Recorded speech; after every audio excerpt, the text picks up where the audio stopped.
Marcelo está deitado? Tá. O Marcelo parece aquele... Tá, Marcelo está numa boa.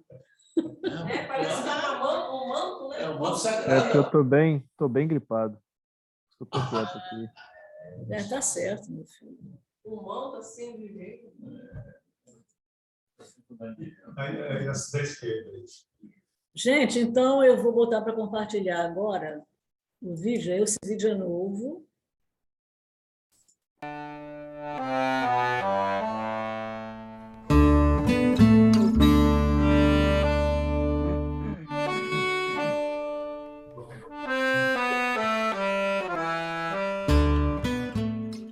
Bom, boa noite.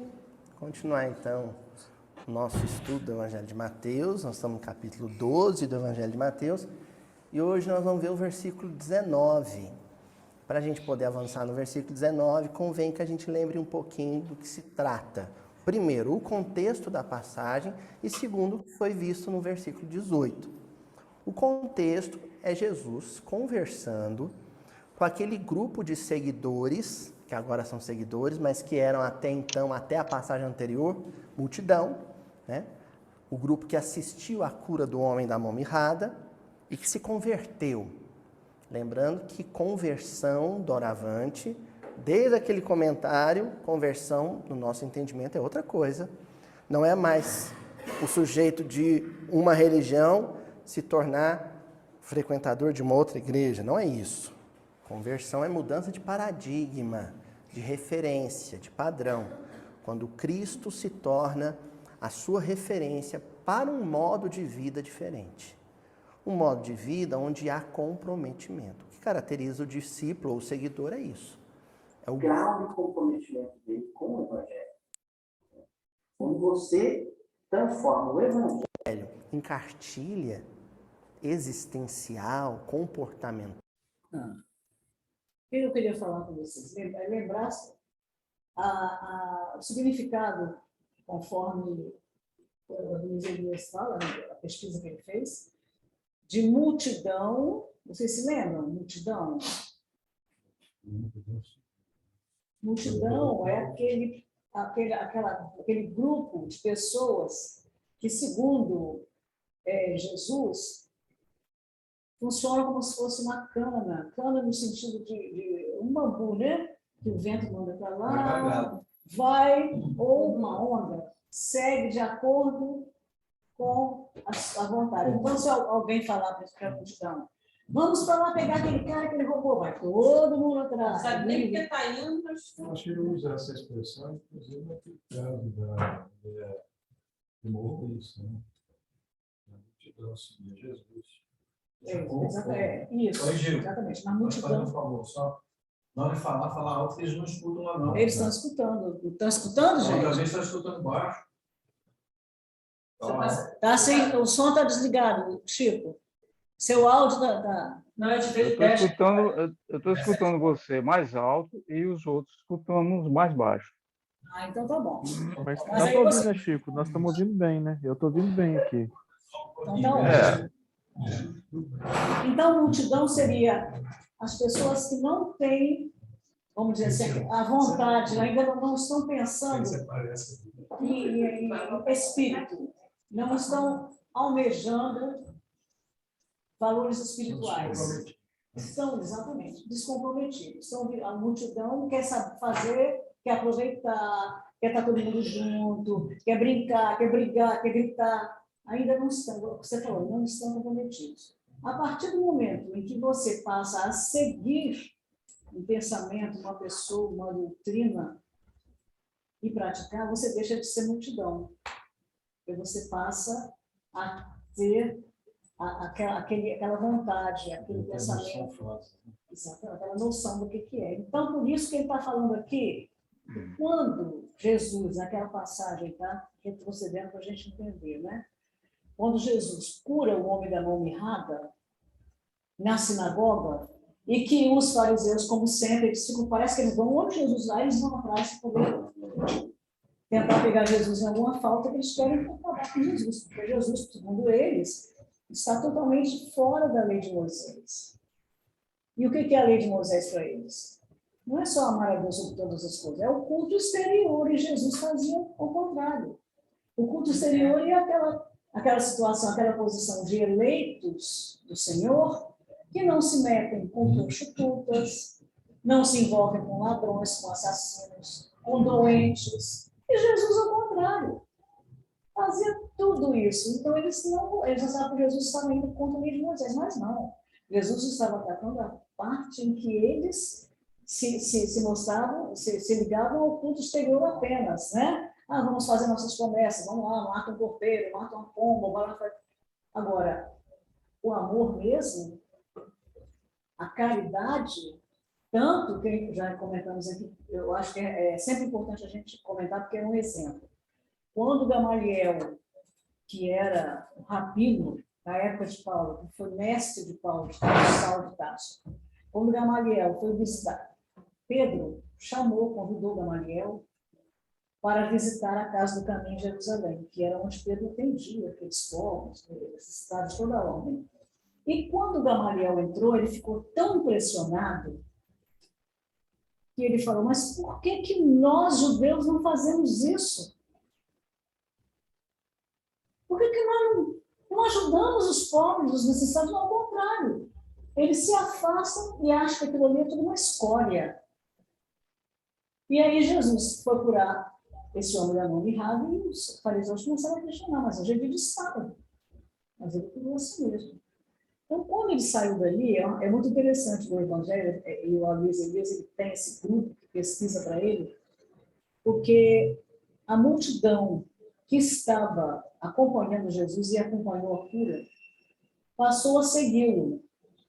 E aí, Mateus registra o seguinte, e ele curou a todos. Mas esse curou não é no sentido de que ele curou as doenças, não. Ele curou no sentido de que eles deixaram de ser multidão, passaram a ser seguidores, passaram a seguir Jesus, a entender, a aceitar aquela doutrina, aqueles ensinamentos, e passaram a seguir. Então, é isso que ele está falando aqui. Passaram, deixaram de ser multidão e passaram a ser os seguidores. Ao contrário disso, se pensa, né? Tem que entender que a espiritualidade superior, seguindo Jesus, ele não tem interesse mais propriamente na nossa cura física, na nossa cura espiritual. Através da cura física, nos proporcionou a mudança de comportamento. Exemplificando, né? O pensamento dessa multidão, nós passaram a ser seguidores, já com outra mentalidade. E é coisa interessante, que aí seguidores eles passam a ser discípulos. Foram... sim. Aí, pois não, Chico, desculpa. Ainda bem que o povo que está à frente está vendo você levantar a mão, que eu estou meio de costas. Fala o que você deseja. Você já acabou, Gil? Ô, Giselda, essa questão aí dessa interpretação de que ele curou a todos, o que você está dizendo, eu acho estranho quando eles ficam usando nomes que poderiam, de repente, usar um nome mais adequado, porque curar, a gente dá a entender que é curar de alguma enfermidade que eles estão sofrendo, entendeu?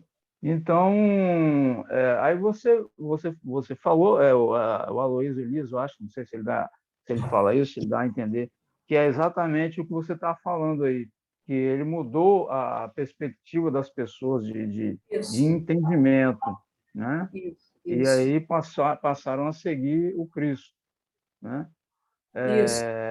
Mas aí, eu não sei, eu fico encafifado com a palavra curar, que parece que não é adequada. Pergunta se ele ouviu o que o Egeu falou. Egeu falou, porque Egeu deve ter falado baixo, você não ouviu. O que você falou? Não, eu falei que a preocupação maior dos espíritos superiores, seguindo Jesus, eles não têm essa preocupação de nos curar fisicamente. Não é o corpo físico, e sim o corpo espiritual. Curar o espírito, curar a alma, né? Porque enquanto nós estamos encarnados é a alma, né? Nos curarmos nessa condição de espíritos propriamente dito, né? É isso que Jesus mostrou através dos seus exemplos, nas curas promovidas. A cura era apenas, vamos dizer assim, eu vou usar uma expressão meio, um pretexto, vamos dizer assim, um pretexto. Né? E, na verdade, através desta cura, ele conseguia abrir a mente desses seguidores, dessa multidão, depois dos seguidores, a mudar o seu próprio comportamento e ter uma visão melhor. Era esse o objetivo de Jesus, e sempre foi esse o objetivo. E continua sendo através da espiritualidade superior. Né? Eles se curaram da sua visão materialista das coisas. Que nós temos assim. Pois é. Eu até concordo com isso. Mas, não, eu até concordo com isso, mas, por exemplo, esse termo curar, é um termo que está nos evangelhos, né? Que está na Bíblia, né? Está na tradução do Haroldo, né? Está na tradução do Haroldo, né? Então, pode ser que uma outra tradução... Não, mas eu acho que está também nos evangelhos de outras traduções também. Então, as pessoas não têm essa ideia, essa visão que a doutrina espírita traz para a gente dessa questão espiritual, não é? Propriamente dito. Então, eu fico achando estranho um termo que poderia ter sido colocado de outra forma para o melhor entendimento das pessoas. Né? Sei, posso estar errado, né? Posso estar errado. Chico, mas ele curou mesmo. Até porque, Chico, se a gente pensar bem, é aquilo que a gente já tem estudado, muitas vezes a cura está na doença. A cura do espírito está no mal, na doença, nas dificuldades físicas. O Egeu que gosta de falar, a dor é uma bênção. Deus enviou seus eleitos. Eu vou te citar um exemplo aqui, claro. Veja bem, não é novidade nenhuma. Vou me localizar aqui, meu filho. Não sei nem onde é que está.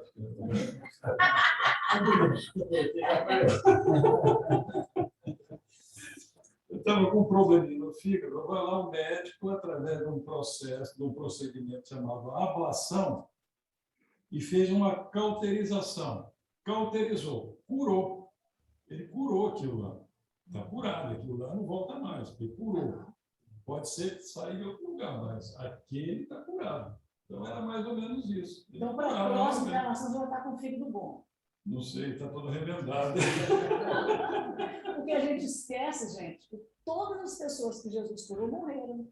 Não, e nós também vamos morrer. Mas também, uma hora, então, a gente, todo mundo quer cura. E não é fala. E tem aqueles que foram curados do mal físico, mas voltaram a errar e tornaram a ficar doentes. Então, eles não aproveitaram a presença de Jesus para o despertamento espiritual. Então, tem os dois lados. Tem os que ficaram curados do corpo e do espírito. E outros ficaram curados do corpo, mas não aproveitaram, não fizeram a sua modificação íntima e voltaram a ficar doentes. E morreram doentes. Não sei se é Mas, gente... Eu diria que ele novamente voltou a ficar desequilibrado, né? Porque Jesus equilibrou ele. Quando alguém se desequilibra, ele caiu no eu, comprar as leis de Deus. É verdade, com certeza. Mas, gente, o termo curar nessas condições aí, com certeza que é isso mesmo. Mas quando ele fala que os outros, o entendimento que se tem de que quando ele falou curou a todos, era apenas de fazer com que eles voltassem as suas mentes para o que ele estava falando, ou seja, acreditar no Cristo, né? Ele poderia falar de outra forma, e eles acreditaram no Cristo. Aí você vai lá e discute com o Mateus. Não, você aí vai... Gisela, Francisco, tem palavras. Você está indo além. Tem palavras do hebraico e no grego que significam mais de uma coisa. É muito difícil, essa visão da semântica, ela. Agora sim, venha por aí. Boa palavrinha, Márcio. O Pai Nosso da gente não tem nada a ver. Eu lembro de uma passagem, não sei se foi Eu fiz fazendo um comentário, inclusive um desses cegos de nascença nasceu cego. Né? Aquilo já foi programado para que Jesus realmente promovesse aquela cura. Para poder eles verem. Já veio com essa. Para que se fizesse ver. Por exemplo. Existe uma outra situação, eu não sei, só sei que ele não X, não sei que livro está, e que Jesus está à noite, à beira do lago, sentado, e Pedro vai buscá-lo, procurá-lo, e percebe que Jesus está chorando. Esse irmão X contando, e Pedro chega e fala, mas Senhor, o que aconteceu? Aí ele falou assim, o senhor está chorando? Não, eu estou chorando, eu estou penalizado por nosso irmão que foi curado hoje. Era aquele irmão que veio no leito, não havia lugar para entrar, eles abriram o telhado da casa, né? Acredito que foi a casa de Pedro. E dele desceu. Ele disse, porque agora, nesse instante, ele está no meio. Ele não falou essa palavra, gente, mas é mais ou menos esse sentido. Em uma orgia, e voltando a perder toda a cura que ele teve. Ou seja, estou bem, estou curado, não preciso mais ficar deitado, posso andar, eu vou me acatar. Vou para fora. E Jesus sentiu muita tristeza, porque ele teve essa oportunidade da cura e não soube o resultado. Era isso também que ele mostrava. A comemoração dele foi muito pesada. Exatamente. Então, podemos seguir mais um pouquinho, que tem umas coisas que ele vai falar e que eu quero comentar. Nós estamos em outro capítulo, tá? Quer dizer, mesmo capítulo 12, mas versículo 19. É Mateus, né? Mateus, capítulo 12, versículo 19.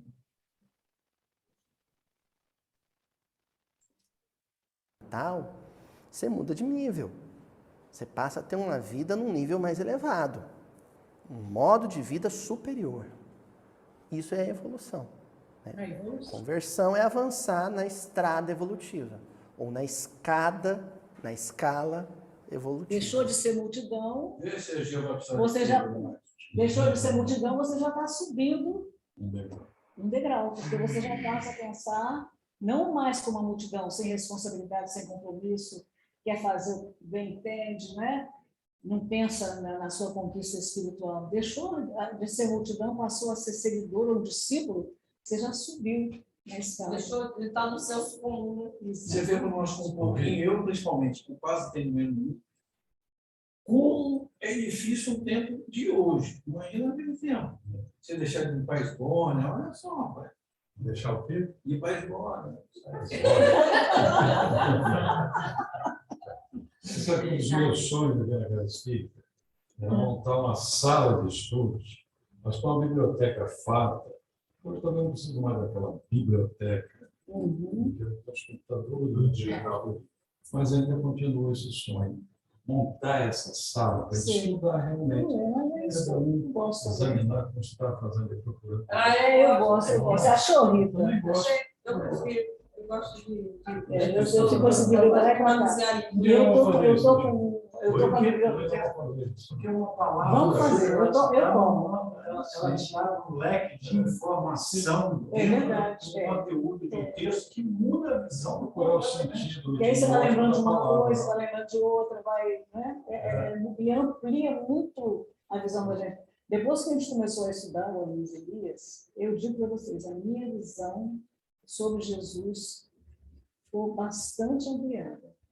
Porque ele traz informações também do Antigo Testamento e ele faz assim, reflexões que a gente não imaginava. Gente, por que eu não tinha pensado nisso antes? E aí você começa a aplicar aquilo na sua vida diária, na sua vida de relação com as pessoas.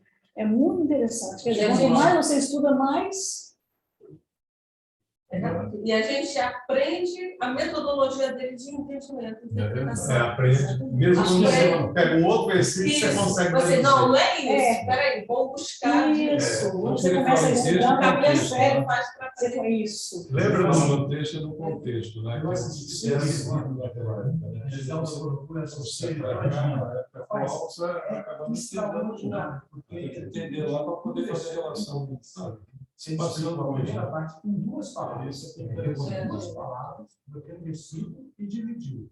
Tá? Até os 33 minutos, ele fala de uma palavra. Dos 33 minutos a 1 hora e pouco, ele fala da segunda palavra. Ele vai falar sobre Por isso que duas, né? Emmanuel fala, né, Jesus? Eu acho que é Emmanuel que fala, né? Que se a gente pudesse entender, ver o que está por trás de cada palavra que Jesus deixou, porque só a única coisa que deixou, não deixou nada escrito, as palavras que ele deixou, pega uma palavra, o que tem por trás desta palavra, é um mundo de informações. E ele está nos trazendo aqui que é mais ou menos. Né? Porque, na verdade, Lembrando que ele está se reportando. 33 minutos para trabalhar a informação. Ele fala, e às vezes está de uma palavra, ele já fez 2 horas, 2 horas e meia. Já passou.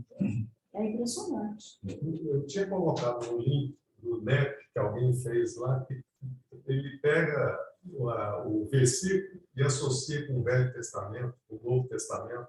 Não sei se vocês tiveram a oportunidade de ver. Tem esse link, me mandaram e eu espalhei em todos os grupos de estudo. Aí, se eu pegar esse versículo que ele está estudando, ele mostra o que era aquele texto, mostra um texto associado do Velho Testamento. É espetacular aquele livro. Eu vou ver se eu procuro de novo e publico de novo. Você vai, eu acho bom, eu vou olhar. Ele está falando sobre Isaías. Isaías era um dos profetas maiores. O que é profeta maior e profeta menor? Profeta maior não quer dizer que ele seja maior, melhor do que ninguém, não. É o profeta cujos textos são bem mais extensos, o conteúdo é bem mais extenso do que os outros. É isso, profeta maior. E Isaías era um dos profetas que mais profetizavam sobre Jesus. Se eu não me engano, eu escreveu mais sobre Jesus. Escreveu mais. Então, o próprio Jesus agora, conversando com os fariseus, ele está citando passagens de Isaías, onde Isaías falava dele. Ele próprio falando. Ou seja, isso é uma comprovação de que Isaías falou certo. Senão, para que ele ia se reportar? E, obviamente, que Isaías veio falar coisas sobre ele, porque ele administrou a vida de Isaías como governador da terra, ele sabe de tudo. E todos os funcionários que vieram programados para isso. Então, é uma coisa muito interessante, como é que uma coisa puxa a outra. Né? É isso que é conversão. Então, esse pessoal com quem ele está conversando agora não é gente boba mais. Não são deslumbrados. Não são fãs de Jesus. São seguidores. E aí, com o seguidor, o papo é mais reto. Com o discípulo, o assunto. Olha que interessante, Antônio Carlos. Você está falando de uma palavra. Não são seguidores, não são fãs de Jesus. O que é a atitude de um fã? Você fica fanatizado por aquilo. Mas se daqui a pouco aquele ídolo faz alguma coisa errada, você sai. Exatamente. Isso é a multidão. Ela idolatra alguma coisa, mas sem profundidade. Rasa, né? Um entendimento raso. Exatamente. O assunto, ele tem outro tom. O tom é outro. Para poder apresentar o evangelho na profundidade que ele de fato tem para esse grupo de novos seguidores, Jesus recorre àquele livro que possivelmente é o livro mais inspirado do Velho Testamento, que é o livro do profeta Isaías. E ele começa a citar literalmente, né, literariamente o texto de Isaías. Que nós vimos que era uma coisa rotineira dentro do colégio apostólico, porque na casa de Pedro, no culto que era feito na casa de Pedro, todas as noites, eles estudavam Isaías. Não é isso que a gente viu no livro Jesus no Lar, né, Lúcio? Então, eles tinham o hábito de estudar Isaías. E aí Jesus lembra uma passagem de Isaías.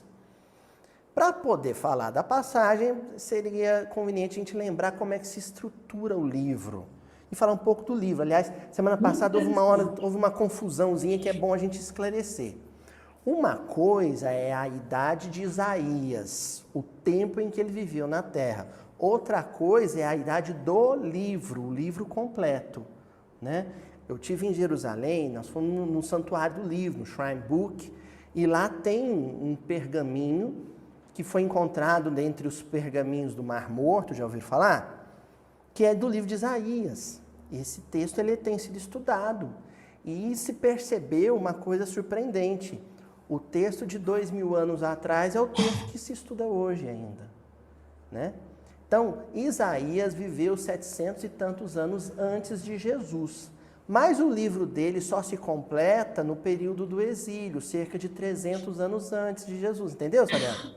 Então, uma coisa é quando Isaías viveu, o profeta, né, o Isaías histórico, o termo que se utiliza no estudo bíblico é esse. O Isaías histórico, ele vive mais de 700 anos antes de Jesus. Não se sabe ao certo a data, tem uma ideia, mas exatamente não. Agora, o livro, ele passa alguns séculos sendo constituído. Existe um proto-livro, existe um livro matriz, esse sai das mãos do médium, profeta, mas depois, no curso dos séculos, esse livro vai sendo, a gente diz, adensado, certo? Pela própria comunidade hebraica de antes do nascimento de Jesus. Isso é interessantíssimo. Lembrando que com Mateus aconteceu a mesma coisa. Os escritos de Levi, que Levi era Mateus, não eram completos. A primeira pessoa que acrescentou informações aos escritos de Levi foi Estevão, Gesiel, que pegou aqueles escritos de Levi e ficou impressionado com tudo que estava ali, porque era o Messias que ele estava aguardando há um tempo, seguindo as profecias de Isaías. O Gesiel era um fanático em termos positivos, né? Estudioso de Isaías. E ele estava esperando o Messias chegar. Então, quando ele foi levado à casa de caminho, doente, e conversando com Pedro ouviu ele delirando e falando de Isaías, e ele pergunta a Pedro, mas esse Messias, eu queria tanto vê-lo aí. Você não sabe? Pedro falou para ele, o Messias já veio. Ele, como? Ele nem disse, como? Né? Não, ele tinha tanta fé nas profecias de Isaías, tanta certeza de que o que Isaías falou iria acontecer. Mas como? Então, ele veio sim e contou. E ele ficou chorando, ficou emocionadíssimo, e Pedro falou para ele assim, vou te dar os escritos que nós temos, as anotações de Levi. E ele bebeu aquelas anotações e foi escrevendo. Então, eles falam o seguinte, que houve várias pessoas que contribuíram para que o Evangelho de Mateus seja o que é hoje. E foram também acrescentando. Obviamente, gente, a gente tem que entender que esses acréscimos são feitos por pessoas gabaritadas, até com autorização do próprio Jesus, porque se for alguma coisa sem sentido, obviamente que as pessoas vão receber, né? E os judeus, por exemplo, não tanto, os judeus são mais do Antigo Testamento, né? Mas o próprio Paulo de Tarso acrescentou informações. Gamaliel, que pegou os textos de Levi, ele tinha muito conhecimento. Gamaliel, de todos, era o que tinha mais conhecimento bíblico, era o Gamaliel, o professor do Rabino, o professor de Paulo. Anotou também. Então, quando assim, coisa de Mateus ficou pronto, Mateus já tinha desencarnado há muito tempo. E aconteceu a mesma coisa com os outros. Evangelho segundo Marcos, Evangelho segundo Lucas. O único que não teve acréscimo foi João, porque João, quando João escreveu, ele tinha mais de 90 anos. Todos os outros companheiros já tinham desencarnado. Ele era o único que sobrava. Até Jerusalém já tinha sido destruída por Tito, que era filho de Vespasiano, o imperador romano. Jerusalém já não existia mais. E ele, como estava em Éfeso, depois foi para a parte, ele estava em Éfeso, ali com Maria, né? Ele ficou ali pregando o evangelho e depois ele foi exilado para Patmos. E ali foi que ele fez até, desdobrou, né? E foi, escreveu o Apocalipse. Então, quando ele escreveu, ele não teve pessoas para acrescentar, talvez até os próprios discípulos pudessem, porque em Patmos os discípulos estavam com ele. E ele discutia todas aquelas informações com os discípulos. Mas os outros todos tiveram acréscimos. Isso é isso que ele está falando. Então, todos os livros hoje que nós temos acesso foram manipulados por outras mãos, mas por isso que é importante a gente ler, estudar. A gente se baseia muito também, acho que o pessoal que já sabe, o Aloysio se baseia no estudo de uma Madre Superiora lá do convento Nova Jerusalém de Fortaleza ou Recife? Fortaleza ou Recife? Isso, é do Nordeste. É Nordeste. A Ilha Pinheiro. Ela participa de seminários espíritas, faz palestras especiais, teve aqui em Guarapari uns 4 anos atrás, naquele estudo do seminário de Guarapari. Foi no começo de 2019. É isso que eu queria. Eu queria ir lá, porque nessa época o Haroldo tinha falado muito nela. Eu queria ir lá para ver, mas agora eu tenho visto vídeos. E eles aceitam muito, porque ela tem doutorado em estudos bíblicos. E doutorado que ela fez na Espanha, um dos caras que mais conhece Bíblia. E o Rabino também. O Haroldo também se estudou muito com o Rabino, que tem uma igreja rabínica perto da casa dele, e ele vai lá sempre fazer pesquisa. Então, você vê, são informações que chegam no mesmo lugar.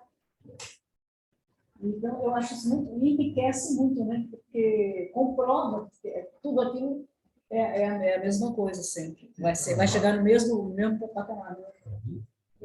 A Rita, ela entrou e deixou ligado no celular. Comprei lá. Não, é biocorporação. A gente queria fazer o teste de ver aparecer. Biocorporidade. Eu não sei se vocês conhecem a Rita. A Rita já faz estudo com a gente há uns 6 anos, né, Rita? Desde que a gente começou. Aqui, esse livro aqui eu comprei, acho que eu assisti aos 4 anos, ele está de 2016. Pois é, foi quando eu comecei. Eu comecei, foi um ano depois, mas Você começou, acho que em 2015. Então, eu estava em casa. Aí você foi fazer a palestra lá no Excel, aí foi quando eu você estava lá. Complementando isso que você estava falando dos evangelhos, quem dá essa comprovação é o Emmanuel. Ele usa todos os 4 evangelhos para poder ir até os Atos dos Apóstolos também e o Apocalipse para escrever. Por isso que gerou essa série do Evangelho segundo Emmanuel. A comprovação está nos escritos do Emmanuel. Exatamente. E o Emmanuel, você vê, ele pega também esses versículos, né? E dali ele faz as páginas. Faz uma lição, né? Ele vai usar esses escritos do Emmanuel daqui a pouco. Vai.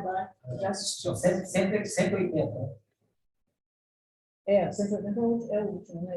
Não é 180 o último. Toda a edição dele é 180. Assim, todo Da série Fonte Viva são 180. Isso, 180 capítulos. Hoje explica por quê. Vamos lá. Tá bom. Então, esse entendimento do Evangelho miudinho, eles tiraram justamente dos estudos aprofundados do Emmanuel. O Emmanuel é que dá essa informação mais ampliada. É o que ele fala, né? Que a partir do Emmanuel, seu Honório Mamadreu começou a fazer esse estudo. Isso. Tem aquele outro também que você sempre gasta na mão, eu não sei. Tinha o Leão, seu Honório, e tinha um outro que eu esqueci o nome também. Eles começaram. Então, o Haroldo participava desses grupos de estudo. O seu Honório foi instrutor do Haroldo, ele era da mocidade na época. E também, outra coisa que eles se referem é o estudo que a Alcione, que o padre Damiano, lá em Renúncia, começou a fazer com Alcione, e ele pegava um versículo e ficava mais de 1 hora conversando, explicando. A Alcione, habituada com esse tipo de estudo, passou a fazer também. E quando ela vai para a casa do pai dela, Cirilo Davenport, ela começa, e eles estavam falando, não, mas você, o Círio falou, não, a gente lê assim, uns 4, 5 versículos, ela falou assim, não, o padre Damião me habituou a gente estudar apenas um versículo, então a gente já estuda apenas um versículo, então ela já fazia isso lá no século XVI. E quem que era o padre Damião? A Damiana é irmã, Muito trabalhado. tudo linkado, né? Impressionante. Então, vamos um pouquinho lá, Marcos. Quando chega nos dias de Jesus, esse livro ele já está com a cara que tem hoje. E a prova disso é o tal pergaminho que está lá no Santuário do Livro em Jerusalém. Tá certo? Que é um pergaminho, um códex, né? Um pergaminho datado. Você fez exame de carbono 14 para ver a idade dele, coisa e tal. Olha só, Tá certo? pegaram esses pergaminhos lá no outro, fizeram exame com carbono 14 para saber se eram os pergaminhos originais. Havia mais ou menos a idade. Interessante, né? Você vê que eles vão fundo nas pesquisas. Eu acho O nome daquele outro eu era fico Sobral. entusiasmada com esses negócios. Sobral. Sou Sobral. Tem um programa no YouTube que é Aline Israel, é uma brasileira gaúcha que casou com. Tem descendência lá do Dagon, que casou com o judeu. Então lá tem um hábito seguinte: você vai construir alguma coisa. Você quer construir alguma coisa aqui.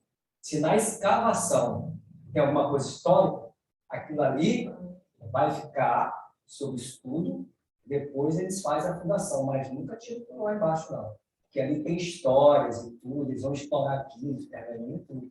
Então, eles acham muitas histórias em função disso, porque a construção civil lá é assim. Respeito sim. Não tem nada, beleza, faz. Tem alguma coisa? Opa, chama os arqueologistas. É em Israel e no Egito também, eles fazem isso nos dois. Eles sempre fazem esse tipo de...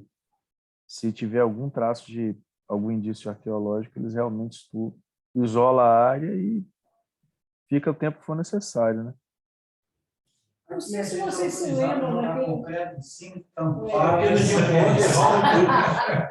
aquele estudante, aquele vídeo que a gente viu, uma moça que faz na Israel, vocês se lembram? Isso, eu lembro. Às vezes Eu ia na comentar. igreja, fizeram construir uma igreja redonda, né? Descobriram como se chama a igreja daquela época? Uma sinagoga. Sinagoga. Exatamente em frente ao Tiberíades, descobriram a sinagoga e fizeram uma igreja e em volta da sinagoga deixaram lá. Fizeram por cima ao redor. A gente tem a oportunidade de assistir, legal. O que foi Maria? Não, Maria teve nessa cidade assim, mas como? Com base. Nada de teoria o que ela acha. Ela vai fazer a pesquisa, né? Vai lá em cima, aqui passou. Até porque a ciência não tem nada a ver com achismo, né? Os vídeos são curtinhos, é legal pra caramba. Eu gosto também. Qual o vídeo? É a Aline Israel. Aline Israel. Tem muito interessante. Eu assisti vários anos. Aline Israel. É Ela muito mostra vários interessante. locais. E ela é brasileira. Ao vivo, ela Você é casada com um judeu. Ela, como é que é a feira do judeu? Como é que foi a passagem do Mamor? Como é que é isso aqui? Ela vai... Aí ela E é legal porque assim, não é cansativo, porque os vídeos é bem curtinho, né? Ela falou, estou sendo, pera um pouquinho, gente, deixa eu terminar de me posicionar aqui, que meu pai que está me filmando. Ela mostrou o lago de Tiberíades, que é onde Jesus estava, a casa de Pedro era ali perto. Aí ela fala como que era na época de Jesus e mostra como que é agora. Muito show, Muito bacana. Muito legal. Certo? Esse livro de Isaías, então, ele é dividido basicamente em 3 blocos.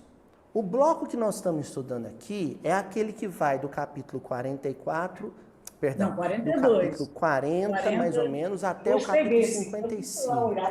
Então, eu li o miolo do livro. Especificamente, nós estamos estudando o capítulo 42 de Isaías. A semana passada nós vimos o versículo 1, quando Jesus falou, né? Jesus não, o oráculo, né? Quando o livro de Isaías anuncia a vinda do Messias, porque o que marca, o que caracteriza esse livro central, né, esse bloco central do livro de Isaías, é a promessa messiânica, é o anúncio da vinda do Messias. Vamos lembrar, volto a dizer, que é um livro que foi o grosso dele composto durante o cativeiro da Babilônia. Ou seja, anseio de liberdade ao extremo. Isso aí eu acho que ele está enganado. Ele estava falando do exílio da Babilônia. Mas o Isaías, eu acho que ele viveu antes do exílio da Babilônia. Vamos pesquisar depois. Porque o exílio da Babilônia, o Nabucodonosor invadiu, né, Israel. Precisando. E... Essa hora. Não. Mas não é floresta. Essa história eu sei, mas se foi na mesma época, eu não sei. Ele invadiu Israel e fez os judeus todos de escravos.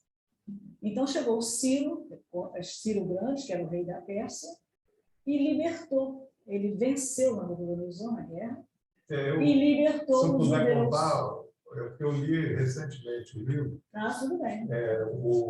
O Ciro, o Nabucodonosor já tinha morrido. Aí, eu acho que o filho dele foi para o lado lá de Jerusalém e ficou o neto dele lá. E o neto queria tomar posse do reino.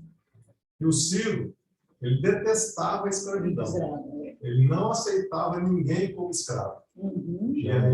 E aí os espíritos apareceram para ele, para o Ciro, e falaram que ele tinha a missão de libertar o povo hebreu que estava lá na Babilônia.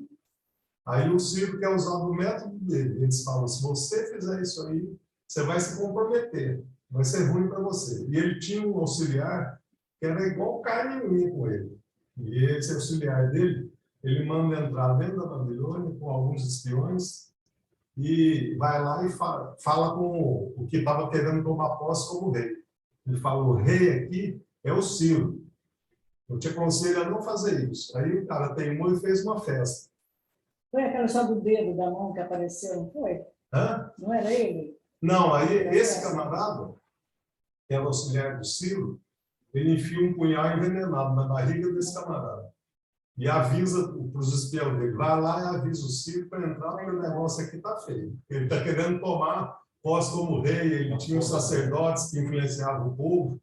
Aí o Ciro entrou e tomou lá, mas sem matar ninguém, e falou para todo mundo que era escravo, inclusive os hebreus que estavam lá, vocês estão liberados. Aí fizeram uma festa, porque ele liberou todo mundo, não existia mais escravo. Teve que sacrificar um aonde o de Ciro, todos. ele falou, aonde o Ciro estiver, não existe escravo. Então ele entrou para a história como o Ciro Grande, porque ele foi o libertador do povo hebreu que estava lá. Aí ele manda um auxiliar, um comandante de exército também, acompanhar o povo hebreu de volta para Jerusalém.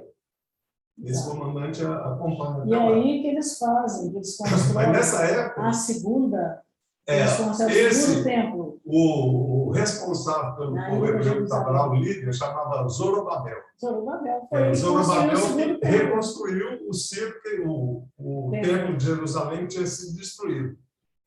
E o Ciro, ele foi passado para a história como o Ciro Grande por ter libertado o povo hebreu. E esse amigo dele que estava lá dentro, que entrou lá dentro da Babilônia, também, eles falaram para ele, o Espírito apareceu para ele, deve ser Espírito superior. Falou, não faça isso, porque ele já viu que ele estava preparado para enfiar o punhal na barriga do cara que queria se tornar rei. Ele falou, não faz isso que você vai se comprometer, não faz isso. Ele não ouviu, enfiou o punhal e matou o cara. E aí o Ciro entrou e tomou, né? Libertou todo mundo. Ele era justiceiro, ele não aceitava de jeito nenhum. Ele era tão justo, mas, por outro lado, era sanguinário também, porque ele não admitia... Foi barulho, você viu? Foi. Ele não admitia corrupção, e principalmente dos juízes. Sabe o que ele fazia com os juízes? Ele mandava matar o juiz, pegava a pele dele e revestia um banco e mandava os outros juízes sentar lá para eles saberem que nunca era para eles fazerem um ato de corrupção. No Brasil.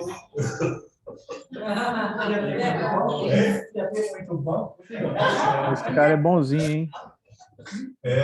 Fazer as praças todas. Então, Quando eu crescer, eu vou ser sacerdote. É bom esse livro. então, o que ele está falando? Que o Cachapu não concorda com a época, a gente tem que pesquisar mesmo. Babi. E durante esse exílio, é que o povo hebreu concluiu o livro de Isaías. E Isaías já tinha morrido. Era anexado.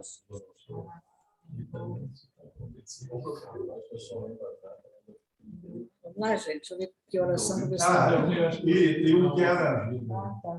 o que o Nabucodonosor, antes dele morrer, quem era o que ele adorava era o Daniel, o profeta Daniel. Esse teve que desvendou o sonho do Nabucodonosor. Né, que o Daniel explicou para ele o sonho dele, das grandes nações daquele povo. Permissa velha. Permissa velha. Daniel 5.5, pode ir. Olha o Daniel aqui. É, 5.5 lá na Bíblia. Veja geral aí. Veja o coração aí. A Bíblia 5.5. Obrigado pela campanha. Viu, Gisela? Dizem que o Daniel, o João Evangelista, é a reencarnação do Daniel. Dizem que é. A gente não sabe. Inclusive, a segunda parte do livro de Daniel, segunda, é justamente profecias, como João fez lá no Apocalipse. Até o próprio sonho dele que ele explicou da Nabucodonosor é profecia. Exatamente. Aliás, diz que a maior parte Acho que ele da... não precisa nem do minutinho, só ficar aqui. É porque eu estou pegando informações dele para poder a gente... Não, mas no horário das 17 horas foi a mesma coisa. Nós não andamos nem o trechinho da lição, nós ficamos cada um dando palpite, porque também 2 anos sem ter contato. A gente quer falar. O miudinho e os os graudinhos. E aí a promessa de um Messias que fundamentalmente é um libertador. Tá certo? Por que eles não aceitavam que Jesus era quem ele era? Porque Jesus era prometido na sua pessoa, aparecer como libertador de Israel. Quem que vai acreditar que o libertador nasce de uma manjedoura? Exatamente. De Nazaré? Nazaré não vem. E aí não aceitavam. Eles queriam um libertador que chegasse num carro majestoso, que se impusesse ao Império Romano. É tipo do Ciro, que se chega impusesse matando. ao Império Romano, derrubasse o Império Romano. Eu não sei a falar. Fizesse os hebreus, Ninguém sair da zona de conforto. Fosse, eles não aceitariam, porque eles iam perder a boa vida. O principal é isso que ele está falando. Por isso que eles perseguiam Jesus. Eles perseguiam Jesus, por isso que ele está falando. Eles iam perder a boa vida deles, porque eles usavam o povo para eles ficarem no bem A bom. multidão. Isso aí. Massa de manobra. Massa de manobra, exatamente. Isso aí. Eles procuravam o ponto fraco de Jesus para poder Nada diferente do que fora lá. Acabei de falar.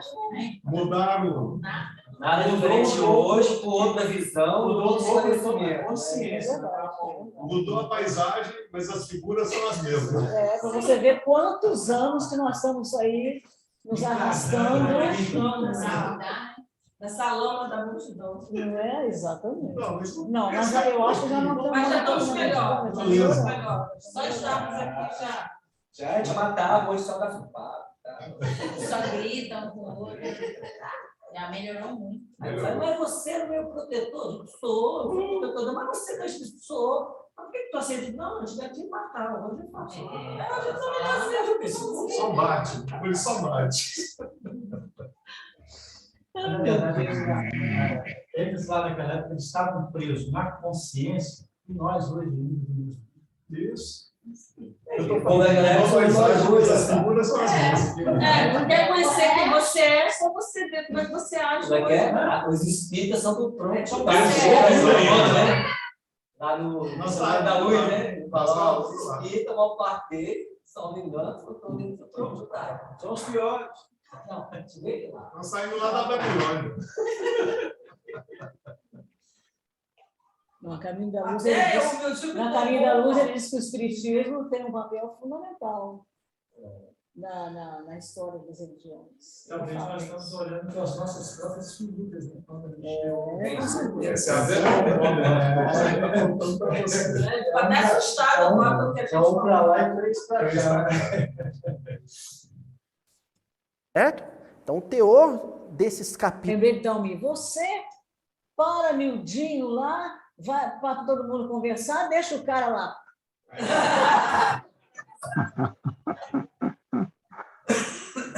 Os centrais da obra é esse. A consolação que vem através da promessa de um libertador.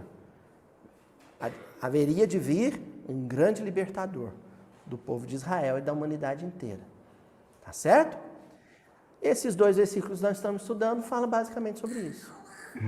No versículo anterior, o que acontece é que Isaías, a voz, né, a teofania que se dá no livro de Isaías, diz, olha, o meu servo, porque é o canto do servo fiel, né? Essa passagem ela é dividida em cânticos, é o canto do servo fiel. O meu servo, ele virá para levar a justiça ou julgamento, tanto faz, algumas traduções julgamento, outras justiça, a todas as nações. Lembraram agora? É o que diz o versículo passado. Ele virá para trazer a justiça ou julgamento a todas as nações. Quando você lança um olhar ortodoxo e um olhar demasiadamente rígido e objetivo sobre a passagem, o que se imagina é que, se no original nações aí é goim, né, os gentios, então vai vir julgar e punir os povos não judeus. A interpretação mais ortodoxa seria essa. Mas não é o que a gente pratica aqui no miudinho. Aqui a gente tira o espírito da letra, né? Então, nações ou gentilidade, ou os povos gentílicos, aqui no caso, representa aquela parcela da humanidade que tem uma forma de viver, um estilo de vida idólatra. Onde a idolatria é o mote da sua existência. E isso, obviamente, é o contrário da vida fiel, da fidelidade ao Deus único, Deus espiritual, Deus vivo, que é representado, no caso do versículo, pela palavra justiça. Então, uma vida justa, uma vida segundo a justiça, é uma vida que serve, que é fiel ao Deus vivo. Uma vida idólatra, uma vida corrompida pela idolatria, é aquela que se dobra ante os deuses transitórios do mundo. Vamos trocar em miúdos mais isso aí? Justiça nós definimos semana passada como aquele padrão de vida, aquela perspectiva de vida que é vista como uma caminhada, uma peregrinação. Essa peregrinação, ela se dá dentro de 2 parâmetros, como se fossem 2 paralelas. Uma paralela, um limite, um primeiro limite existencial é aquele da ética. O segundo é o da misericórdia. Quem quer que ande fora desses 2 parâmetros é idólatra. A idolatria, o culto à transitoriedade, leva a criatura a se corromper. Corromper-se é sair desse parâmetro, é sair da estrada. Vou passar no sinal vermelho, ninguém está me vendo. Sair do caminho. Você não está fazendo a justiça, não é a misericórdia, né? Aí, no caso, é misericórdia. Mas você não está dentro dos padrões da ética. Exatamente. Se tudo aí que a gente faz é fora do material, né? Na essência nossa, que é espírito, espiritual, nós somos vistos por multidões gigantescas em relação aos encarnados. E a gente não se dá conta. Tem violento. Tem alguns testemunhas, como o apóstolo Paulo falou.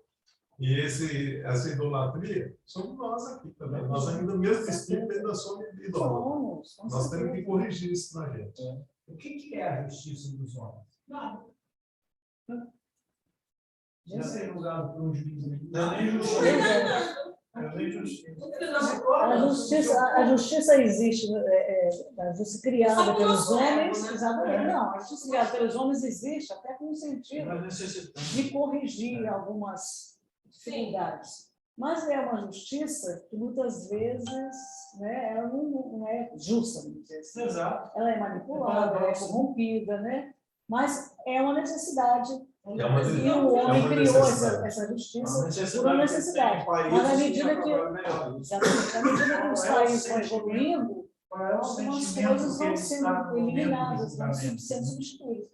Ele vai julgar conforme a lei ou conforme o sentimento? Segundo Haroldo, a justiça julga, é um processo. Ele não julga as pessoas, ele julga um processo.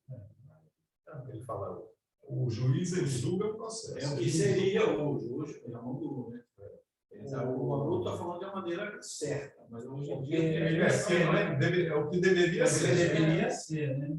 É porque a gente pensar assim, aquele diálogo do Pilatos, né? Com Jesus, chega um momento que Pilatos fala assim, o que é verdade? Estava aí também. Pilatos chega para ele, o que é verdade?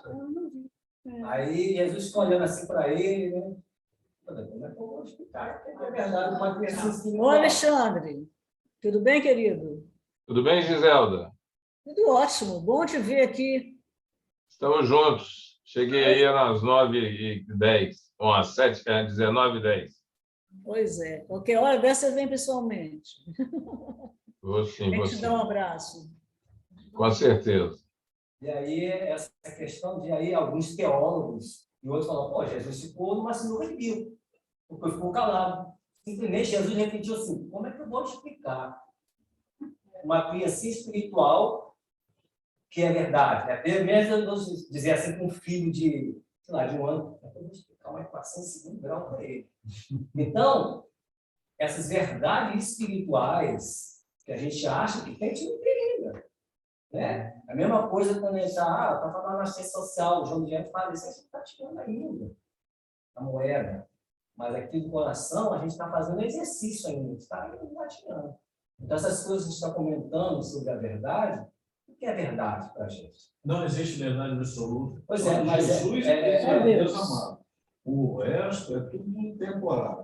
Enquanto a gente não entender que a matemática divina é totalmente contrária do nosso pensamento ainda materialista, a lógica, né? Porque mas no Jesus A gente não vive não. segundo as circunstâncias, segundo nossos desejos, segundo nossos, né? A gente não vive ainda a pureza E aí eu me lembro muito bem da palestra da Nicole, né? Ela passou uma fase muito conturbada, questão de saúde, que ela veio fazer aquela palestra e eu não entendi o negócio que ela falou, né? Por que a gente não agradece a doença? Porque a gente só agradece a coisa tá boa.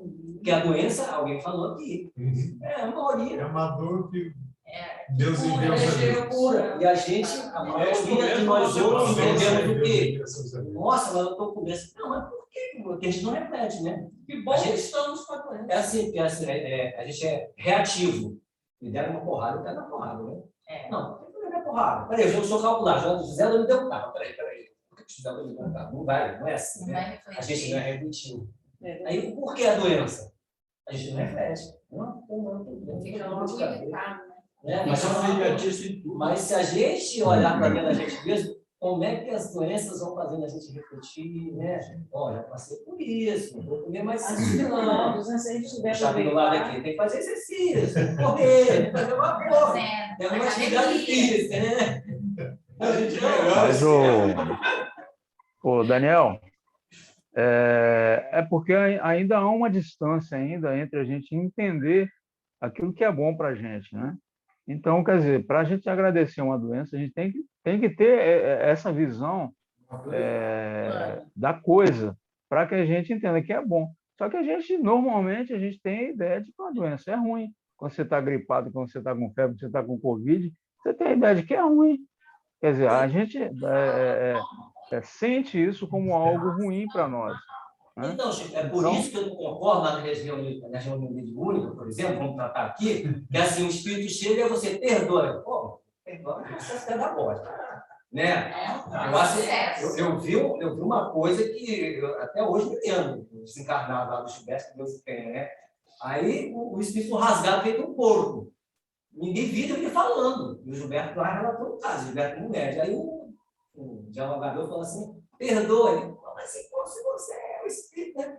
Eu falei, como é que vai falar perdão naquela época? Naquele horário, aquele momento para ele está sendo rasgado meio. Ele perguntou, e você perdoa ele? Porque perdão é um processo. Não é chegar numa reunião de 5 segundos lá, sei lá, 10 minutos de atendimento, não é Já está tudo certo. Com relação a isso. Não, se a pessoa já estiver propensa, se ela já veio, né, com o pensamento no fundo, ela está cansada. Aí, às vezes, dá para levar aquela astral, né, dizer o que ele aconteceu lá dentro, o que ele começou. Às vezes pode ter permitido, mas chegar na hora, falar, perdão, eu nunca falei isso, perdão.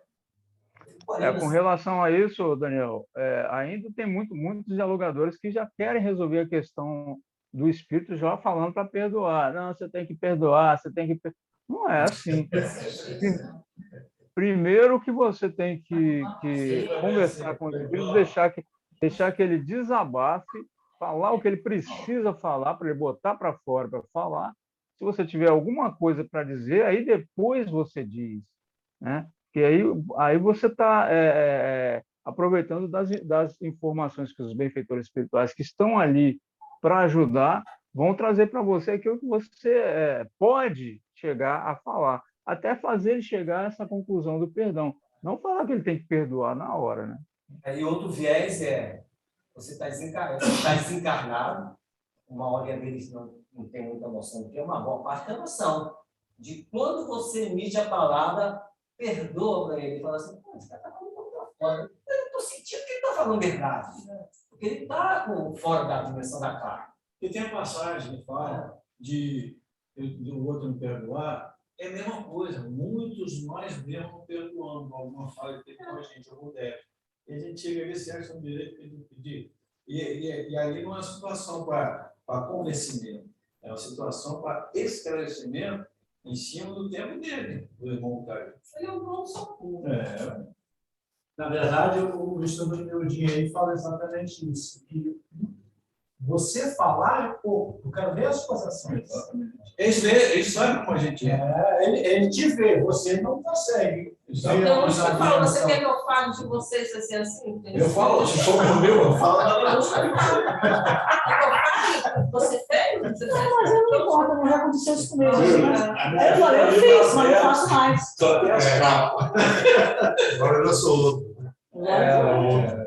Parece Deu horário para você, né? Porque assim, Vamos lá, gente, terminar aqui? Boa noite para vocês. Não, quem já sabe, não sai, vamos fazer a prece depois. Mas todo mundo aqui, né, gente? Não tem ninguém de fora?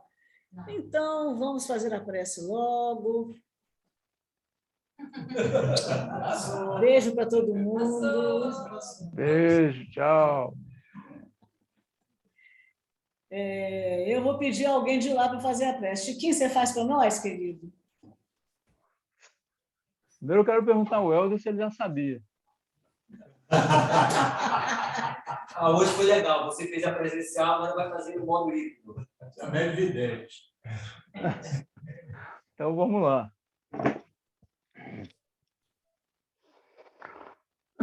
Agradecidos estamos, Senhor, por mais essa oportunidade de estudos, de reflexão sobre o Evangelho, que é algo tão importante, tão precioso para nós, para nossa melhoria íntima, né? Que possamos dia a dia saber esmiuçar essas questões que nos trazem os versículos dos Evangelhos, né? Daqueles que escreveram, né? E para que a gente possa, de posse desses conhecimentos, contribuir para a nossa melhoria moral, para a nossa melhoria íntima, para o nosso fortalecimento espiritual e que possamos caminhar mais firmes em Tua direção, Senhor. Muito obrigado por tudo. Esteja conosco sempre, que assim seja. Assim seja. Que assim seja. Vou parar aqui a gravação. Foi ok.